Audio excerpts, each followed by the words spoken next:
കൈകൾ കൊണ്ടു സംസാരിക്കുന്ന വിദ്യ. ഒരു ഉച്ചനേരത്ത് ജിയോഗോക സ്റ്റേഷന്റെ ടിക്കറ്റ് ഗേറ്റിൽ വെച്ചാണ് ടോറ്റോ-ചാൻ ആ കാഴ്ച കണ്ടത്. അവളേക്കാൾ അല്പം കൂടി മുതിർന്ന ചില കുട്ടികൾ, രണ്ടാണും ഒരു പെണ്ണും, കല്ലും കത്രികയും കടലാസും കളിക്കുന്നത് പോലെ വട്ടം കൂടി നിൽക്കുകയാണ്. കളിയിൽ പതിവുള്ളതിനേക്കാൾ കൂടുതൽ ആംഗ്യങ്ങൾ അവർ കാട്ടുന്നുണ്ടെന്ന് അവൾക്ക് തോന്നി. ഏതായാലും കാണാൻ നല്ല ചന്തം. പിന്നെ മൂന്നാമത്തെ ആളും ശേഷം മൂവരും ചേർന്ന് ഇളകി ഇളകി ചിരിക്കുന്നു. ചിരിക്കുമ്പോഴും കാര്യമായ ശബ്ദമൊന്നുമില്ലെന്നതാണ് ഏറ്റവും രസം.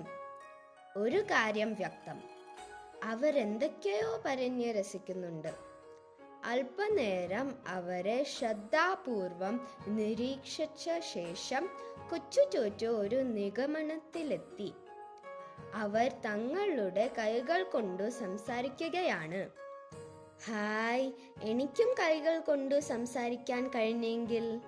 തെല്ലൊരു അസൂയയോടെ അവൾ ആഗ്രഹിച്ചു. ചെന്ന് അവരോടൊപ്പം കൂടിയാലെന്തെന്നും അവൾ ആലോചിക്കാതിരുന്നില്ല. പക്ഷേ എങ്ങനെ?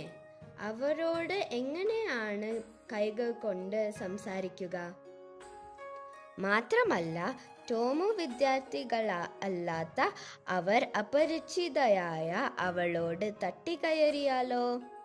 ആഗ്രഹം ഉള്ളിലടക്കി ആംഗ്യഭാഷക്കാർ ടോക്കിയോ പ്ലാറ്റ്ഫോമിലേക്ക് നടന്ന് അകലുന്നതുവരെ അവരെ തന്നെ സകൗതുകം ശ്രദ്ധിച്ച് ടോറ്റോ-ചാൻ നിന്നു. അവിടേക്കാണ് ആ 3 കുട്ടികളും പോകുന്നതെന്നോ അവൾക്ക് അറിവുണ്ടായിരുന്നില്ല. ടോറ്റോ-ചാനെ ആകർഷിച്ചത് ഇത്രമാത്രം.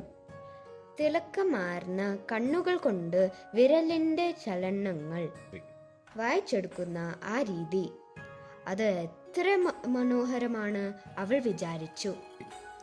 എന്നെങ്കിലും ഒരിക്കൽ തനിക്കവരോട് ചങ്ങാത്തം കൂടണമെന്ന് അവൾ ഉള്ളുകൊണ്ട് ആഗ്രഹിച്ചു.